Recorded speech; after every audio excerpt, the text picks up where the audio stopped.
ಶ್ರೀ ಗುರುಭ್ಯೋ ನಮಃ. ಹರಿ ಓಂ. ಆಪಾದಮೌಲಿಪರ್ಯಂತಂ ಗುರುಣಾಂ ಆಕೃತಿಂ ಸ್ಮರೇತ್ ತೇನ ವಿಘ್ನಾಃ ಪ್ರಣಶ್ಯಂತಿ ಸಿದ್ಧ್ಯಂತಿ ಚ ಮನೋರಥಾಃ. ಹರಿವಾಯುಗುರುಭ್ಯೋ ನಮಃ. ಪೂಜ್ಯಾಯ ರಾಘವೇಂದ್ರಾಯ ಸತ್ಯಧರ್ಮರತಾಯ ಚ ಭಜತಾಂ ಕಲ್ಪವೃಕ್ಷಾಯ ನಮತಾಂ ಕಾಮಧೇನವೇ. ಎಲ್ಲ ಭಗವದ್ಭಕ್ತರಿಗೆ ಅಭಿನಂದನೆಗಳನ್ನು ಸಲ್ಲಿಸ್ತಾ, ವಿಶೇಷವಾಗಿ ರಾಘವೇಂದ್ರ ಸ್ವಾಮಿಗಳ ಪೂರ್ಣಾನುಗ್ರಹವನ್ನು ಸಂಪಾದನೆ ಮಾಡುವಂತಹ ಒಂದು ವಿಶೇಷವಾದ ಯೋಜನೆ ಒಂದು ಸಂಸ್ಥೆಯವರು ಸುಕೃತಿ ಕಲ್ಪತರು ಸೇವಾ ಪ್ರತಿಷ್ಠಾನಂ ಅಂಥೇಳಿ ಹಿಂದೊಮ್ಮೆ ಅವರು ಎಲ್ಲರಿಗೂ ಈ ಒಂದು ಭಾಗ್ಯವನ್ನು ಒದಗಿಸಿಕೊಟ್ಟಿದ್ದರು. ಏಕಕಾಲದಲ್ಲೇ ರಾಘವೇಂದ್ರ ಸ್ವಾಮಿಗಳ ಅಷ್ಟಾಕ್ಷರವನ್ನು ಬರೆಯುವುದು ಲೇಖನ ಯಜ್ಞ, ಅಷ್ಟಾಕ್ಷರ ಲೇಖನ ಯಜ್ಞ ಅಂತ. ಈ ಬಾರಿ ಅನೇಕ ಜನ ಒತ್ತಾಯ ಮಾಡಿದ್ದರಿಂದ ಅದನ್ನು ಬರೆದವರು ತಮಗೆ ಬಹಳ ಒಳ್ಳೆಯದಾಗಿದೆ, ರಾಘವೇಂದ್ರ ಸ್ವಾಮಿಗಳ ಅನುಗ್ರಹಕ್ಕೆ ನಾವೆಲ್ಲ ಪಾತ್ರರಾಗಿದ್ದೇವೆ, ಮಾನಸಿಕವಾದ ನೆಮ್ಮದಿ ಸಿಕ್ಕಿದೆ, ಪ್ರಾಯ ನಮ್ಮ ಕೈ ಇದ್ದದ್ದು ಸಾರ್ಥಕ ಆಗುತ್ತೆ. ಭಗವಂತ ಅವಯವಗಳನ್ನು ಕೊಟ್ಟಾಗ ಅದನ್ನು ಅವನಿಗೆ ಅಥವಾ ಅವನ ಭಕ್ತರಿಗಾಗಿ ವಿನಿಯೋಗಿಸಿದಾಗ ಅದು ಸಾರ್ಥಕ ಅಂತ ಆಗತ್ತೆ. ಈ ದಿಶೆಯಲ್ಲಿ ಸರ್ವಮೂಲ ಗ್ರಂಥಗಳನ್ನು ಬರೆದರೆ ಬಹಳ ಪುಣ್ಯ ಅಂತ ನಾವು ಕೇಳ್ತೇವೆ. ಸುಮಧ್ವಿಜಯ ಮೊದಲಾದ ಗ್ರಂಥಗಳಲ್ಲಿ ಗಾಂಗ ಮಂಗಲ ತರಂಗ ಭಂಗತ ಪ್ರಾಂತಸು ಶ್ರೀಹರಿವೇಶ್ಮ ಕೃತ್ಸಮಃ, ಗಂಗಾ ತೀರದಲ್ಲಿ ವಿಷ್ಣುವಿನ ದೇವಸ್ಥಾನವನ್ನು ಕಟ್ಟಿ ಯೋಗ್ಯರಿಗೆ ದಾನವನ್ನು ಮಾಡಿದರೆ ಎಷ್ಟು ಪುಣ್ಯವೋ ಅಷ್ಟು ಪುಣ್ಯ ಶ್ರೀಮದ್ ಆನಂದತೀರ್ಥ ಭಗವತ್ಪಾದರ ಬ್ರಹ್ಮಸೂತ್ರ ಭಾಷ್ಯದ ಒಂದಕ್ಷರವನ್ನು ಬರೆದರೆ ಪುಣ್ಯ ಉಂಟು ಅಂತ ಸುಮಧ್ವ ವಿಜಯದಲ್ಲಿ ನಾರಾಯಣ ಪಂಡಿತಾಚಾರ್ಯರು ಉಲ್ಲೇಖ ಮಾಡಿದರು. ಆ ನಂತರದಲ್ಲಿ ಶ್ರೀಪಾದರಾಜರಿಂದ ರಚಿತವಾದ ಮಧ್ವನಾಮವನ್ನು ಬರೆದರೆ ಅದರ ಫಲಶ್ರುತಿಯನ್ನು ಜಗನ್ನಾಥದಾಸರು ಹೇಳ್ತಾ ಇದನ್ನು ಬರೆದು ಓದುವವರಿಗೆ ಬರುವ ಪುಣ್ಯ ಏನು ಅಂದಾಗ ಸೋಮ ಸೂರ್ಯೋಪರಾಗದಿ ಗೋಸಹಸ್ರಗಳ ಭೂಮಿದೇವರಿಗೆ ಸುರನದಿಯ ತಟದಿ, ಗಂಗಾ ತೀರದಲ್ಲಿ ಒಳ್ಳೆ ಗ್ರಹಣ ಕಾಲದಲ್ಲಿ ಯೋಗ್ಯರಿಗೆ ಸಾವಿರಾರು ಗೋದಾನ ಮಾಡಿದ ಪುಣ್ಯವನ್ನು ನಮ್ಮ ಮನೆಯಲ್ಲಿ ಕುಳಿತು ಮಧ್ವನಾಮವನ್ನು ಬರೆದು ಓದುವವರಿಗೆ ಬರುತ್ತೆ ಅಂತ ತಿಳಿಸಿದರು.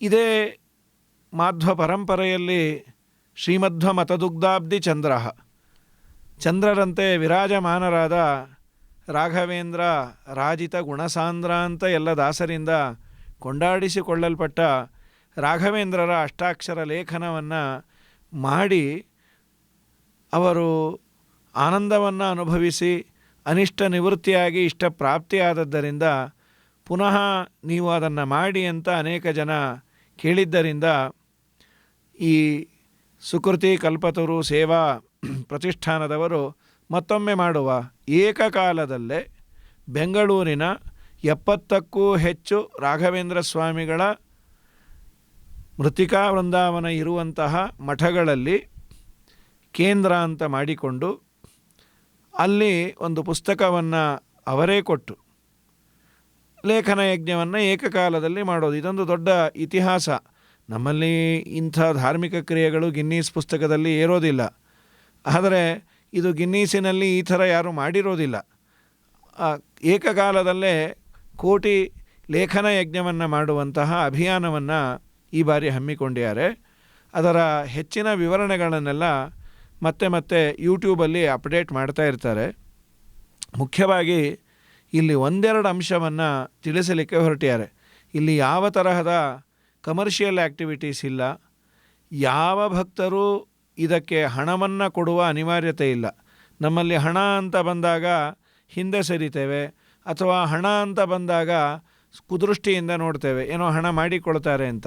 ನಿಜ, ನಾವು ಇದರಲ್ಲಿ ದೊಡ್ಡ ಹಣ ಸಂಪಾದನೆ ವ್ಯವಸ್ಥಾಪಕರು ಹಾಗೂ ಅದನ್ನು ಲೇಖನ ಮಾಡಿದವರು ಅವರಿಗೆ ಒಂದು ಅಪರೂಪವಾದ ಹಣ ಬರುತ್ತೆ. ಯಾವುದು? ರಾಯೇ ಅಂತ. ರಾಯ್ ಅಂದರೆ ಸಂಪತ್ತು. ಅದ್ಯಾವುದು? ಮೋಕ್ಷಾಖ್ಯ ಸಂಪತ್ತು, ರಾಘವೇಂದ್ರ ಸ್ವಾಮಿಗಳ ಅನುಗ್ರಹ ಎಂಬ ಸಂಪತ್ತು ಬರುತ್ತೆ. ಅದು ಯಾರಿಗೂ ಕಾಣೋದಿಲ್ಲ, ಯಾರೂ ಕದಿಯೋದಿಲ್ಲ. ಅಂಥ ಉತ್ತಮವಾದ ಸಂಪತ್ತನ್ನು ಎಲ್ಲರಿಗೂ ಸೌಭಾಗ್ಯವನ್ನು ಕೊಡಲಿಕ್ಕೆ ಹೊರಟಿದ್ದಾರೆ. ಈ ಮಧ್ಯದಲ್ಲಿ ಕೆಲವರು ಕೇಳಿದ್ದಾರೆ, ಆ ಪುಸ್ತಕವನ್ನಂತೂ ನೀವೆಲ್ಲರಿಗೂ ಕೊಡ್ತೀರಿ, ಆ ಪುಸ್ತಕವನ್ನಂತೂ ನೀವು ಪರ್ಚೇಸ್ ಮಾಡಬೇಕಾಗತ್ತೆ. ಪುಸ್ತಕವೋ ಅಥವಾ ಇದರ ಬಗ್ಗೆ ಎಲ್ಲ ಕಡೆ ಪ್ರಚಾರಕ್ಕಾಗಿ ಮಾಡುವ ಬ್ಯಾನರು, ಈ ಸೇವೆಯನ್ನಾದರೂ ನಾವು ಮಾಡಬಹುದಲ್ಲ ಅಂದರೆ ಅವರಂದರು, ಹಣ ಅಂತ ಬಂದಾಗ 10 ಜನ ಅದನ್ನು ಮಿಸ್ಯೂಸ್ ಮಾಡಿಕೊಳ್ಳೋದು ಹೆಚ್ಚು, ನಮ್ಮ ಗಮನಕ್ಕೆ ಬರೋದೂ ಇಲ್ಲ. ಆದ್ದರಿಂದ ಯಾರೇ ಕೋಟಿ ಲೇಖನ ಯಜ್ಞದ ನಿಮಿತ್ತದಿಂದ ಹಣವನ್ನು ಕೇಳಿದರೆ ಸಂಸ್ಥೆಯವರು ಕೇಳಿದ್ರು ಕೊಡಬೇಡಿ ಅಂತ ಸಂಸ್ಥೆಯವರು ಭಿನ್ನಹ ಮಾಡಿಕೊಂಡಿದ್ದಾರೆ. ಇದೊಂದು ಅಪರೂಪದ ಸಂಗತಿ. ಹಾಗಾದರೆ ಆ ಪುಸ್ತಕವನ್ನು ಅಥವಾ ಬ್ಯಾನರನ್ನು ಸೇವಾ ರೂಪದಲ್ಲಿ ನಾವು ಮಾಡಬೇಕು, ಅದಕ್ಕೆ ಸೇವಾ ಕಾಣಿಕೆ ಕೊಡಬೇಕು ಅಂತಿದ್ದರೆ ಕೆಳಗೆ ಅವರೇ ಒಂದು ಫೋನ್ ನಂಬರನ್ನು ಕೊಟ್ಟಿದ್ದಾರೆ. ನೀವು ಅವರಿಗೂ ಕೊಡೋದಲ್ಲ, ಅಲ್ಲಿಯೇ ಕಾಂಟ್ಯಾಕ್ಟ್ ಮಾಡಿದರೆ ಅದರ ವಿವರಣೆಯನ್ನು ಕೊಡ್ತಾರೆ. ಸೀದಾ ಪ್ರೆಸ್ಸಿನವರಿಗೆ ಕೊಡೋದು.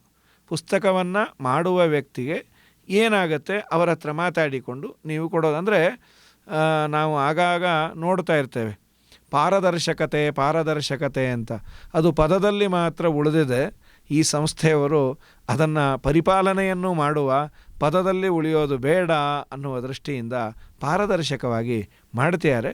ಸೇವಾ ಸಲ್ಲಿಸುವವರು ಕೂಡ ಅದನ್ನು ಮಾಡಬಹುದು. ಅಪ್ಡೇಟ್ಸ್ ಬೇಕಾಗತ್ತಲ್ಲ, ಯಾವತ್ತು ಏನು ಎತ್ತ ಎಲ್ಲ ಬಂದ ಜನಗಳನ್ನು ನೋಡಿ ವ್ಯವಸ್ಥೆಯನ್ನು ಮಾಡೋರಿದ್ದಾರೆ. ಅದನ್ನು ಮೇಲಿಂದ ಮೇಲೆ ಯೂಟ್ಯೂಬಲ್ಲಿ ಅಪ್ಲೋಡ್ ಮಾಡ್ತಾ ಇರ್ತಾರೆ. ಈ ದಿಶೆಯಲ್ಲಿ ವಿಶೇಷವಾಗಿ ಯಜ್ಞದಲ್ಲಿ ಎಲ್ಲ ಭಾಗವಹಿಸಿ ಅಂತ ಒಂದು ಮನವಿ.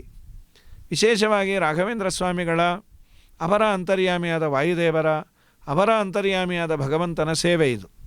ರಾಘವೇಂದ್ರಾಯ ನಮಃ ಅನ್ನೋದು ಅದು 3 ಜನಕ್ಕೆ ಅಪ್ಲೈ ಆಗುವಂಥದ್ದು. ರಾಘವೇಂದ್ರ ತೀರ್ಥರು ಹೌದು, ಅವರ ಅಂತರ್ಯಾಮಿಯಾದಂತಹ ಮುಖ್ಯ ಪ್ರಾಣದೇವರಿಗೂ ರಾಘವೇಂದ್ರ ಅಂತ.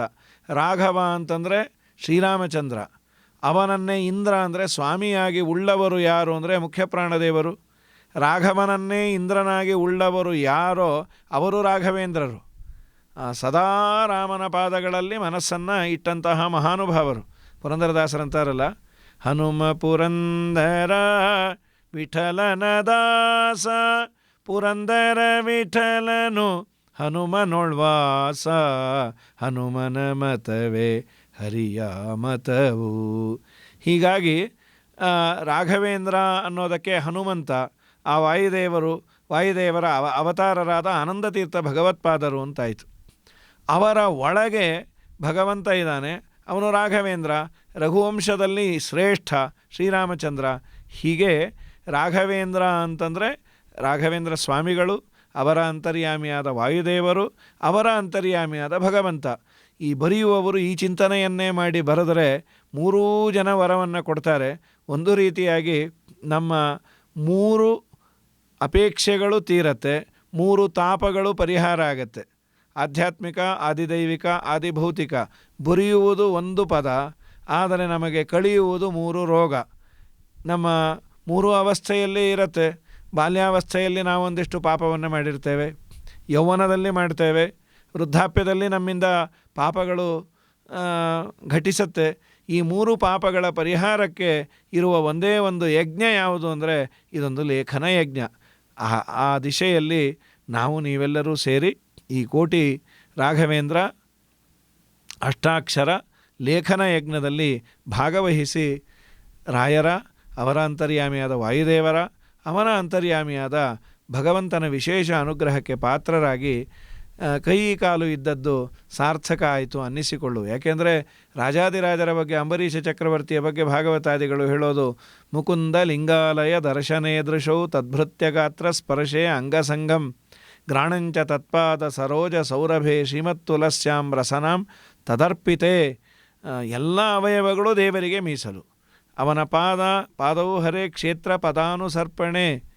ಅವನ ಪಾದವನ್ನು ಕೇವಲ ಭಗವಂತನ ಪ್ರದಕ್ಷಿಣೆಗಾಗಿ ಮೀಸಲಿಡ್ತಾ ಇದ್ದ. ಅವನ ತಲೆಯನ್ನು ಭಗವಂತನಿಗೆ, ಭಗವದ್ಭಕ್ತರಿಗೆ ಬಾಗುವುದಕ್ಕಾಗಿ ಮೀಸಲಿಡ್ತಾ ಇದ್ದ ಅಂತ. ಆ ಕೈಗಳಿಂದ ಭಗವಂತನ ಪ್ರತಿಮೆಗಳನ್ನು ಮುಟ್ಟೋದು, ಶಾಲಿಗ್ರಾಮಾದಿ ಸ್ಪರ್ಶಗಳನ್ನು ಮಾಡೋದು, ತುಂಬ ಶುದ್ಧವಾಗಿ ಇದ್ದ ಅಂತ. ಅಷ್ಟು ಶುದ್ಧತೆ ಇವತ್ತು ನಮಗೆ ಆಗೋದಿಲ್ಲ. ಹಾಗಾದರೆ ನಮ್ಮ ಇದ್ದ ಕರಗಳನ್ನು ಪರಿಶುದ್ಧ ಮಾಡಿಕೊಳ್ಳಬೇಕು ಅನ್ನುವುದಾದರೆ ಈ ರಾಯರ ಶುದ್ಧರಾದ ರಾಘವೇಂದ್ರ ಸ್ವಾಮಿಗಳ ಹೆಸರನ್ನು ಬರೆಯುವುದರಿಂದ ನಮ್ಮ ಕೈ ಶುದ್ಧವಾಗಿರುತ್ತೆ. ನಾವು ಆ ಕೈಯಿಂದ ಯಾರಿಗಾದರೂ ಹರಿಸಿದರೆ ಅವರಿಗೆ ಫಲ ಆಗತ್ತೆ. ಈ ದಿಶೆಯಲ್ಲಿ ನಾವೆಲ್ಲರೂ ಈ ಒಂದು ಅಭಿಯಾನದಲ್ಲಿ ಪಾಲ್ಗೊಳ್ಳುವ, ರಾಯರ ವಿಶೇಷವಾದ ಅನುಗ್ರಹಕ್ಕೆ ಪಾತ್ರರಾಗುವ. ನೀವೆಲ್ಲರೂ ಬನ್ನಿ, ನಿಮ್ಮವರನ್ನು ಕರೆತನ್ನಿ. ಇದು ಬೆಂಗಳೂರಿನವರ ಭಾಗ್ಯ, ಇಲ್ಲಿ ಮಾತ್ರ ಸೀಮಿತ ಮಾಡಿಕೊಂಡಿದ್ದಾರೆ. ಮತ್ತು ಇದರಲ್ಲಿ ಇನ್ನೂ ಒಂದು, ಕೆಲವರು ವಾಲಂಟಿಯರ್ಸ್ ಬೇಕಾಗ್ತಾರೆ. ಅಂದರೆ ಆ ಎಕ್ಸಾಮ್ ಅಲ್ಲ, ಇದು ಬರೆಯಬೇಕಾದರೆ ಪುಸ್ತಕವನ್ನು ಹಂಚೋದು, ಆದ ಮೇಲೆ ಅದನ್ನು ಕಲೆಕ್ಟ್ ಮಾಡಿಕೊಳ್ಳಲಿಕ್ಕೆ, ಅವನ್ನೆಲ್ಲ ಸರಿಯಾದ ರೀತಿಯಲ್ಲಿ ಕೂಡಿಸಲಿಕ್ಕೆ ಜನ ಬೇಕಾಗತ್ತೆ. ಯಾರಾದರೂ ಬರುವುದಾದರೆ ಆ ಫೋನ್ ನಂಬರಿಗೆ ಕಾಂಟ್ಯಾಕ್ಟ್ ಮಾಡಿ ಅತ್ಯವಶ್ಯಕವಾಗಿ ಬಂದು ರಾಯರ ಸೇವೆಯನ್ನು ಮಾಡಬಹುದು. ಇದರಲ್ಲಿ ಯಾವ ತರಹದ ಜಾತಿ, ಲಿಂಗ ಇದ್ಯಾವುದೂ ಭೇದ ಇಲ್ಲ. ರಾಯರ ಸೇವೆಯನ್ನು ಮಾಡಲಿಕ್ಕೆ ಯಾರು ಬೇಕಾದರೂ ಬರಬಹುದು. ಅವಶ್ಯವಾಗಿ ಆ ಸೇವೆಯನ್ನು ಮಾಡಿ ರಾಯರ ವಿಶೇಷವಾದ ಕೃಪೆಗೆ, ಅನುಗ್ರಹಕ್ಕೆ ಪಾತ್ರರಾಗುವ ಅಂತ ಹೇಳ್ತಾ, ಹರಯೇ ಶ್ರೀ ಕೃಷ್ಣಾರ್ಪಣಮಸ್ತು. ಹರಯೇ ನಮಃ, ಹರಯೇ ನಮಃ. ಅಷ್ಟು 10 ನಿಮಿಷ.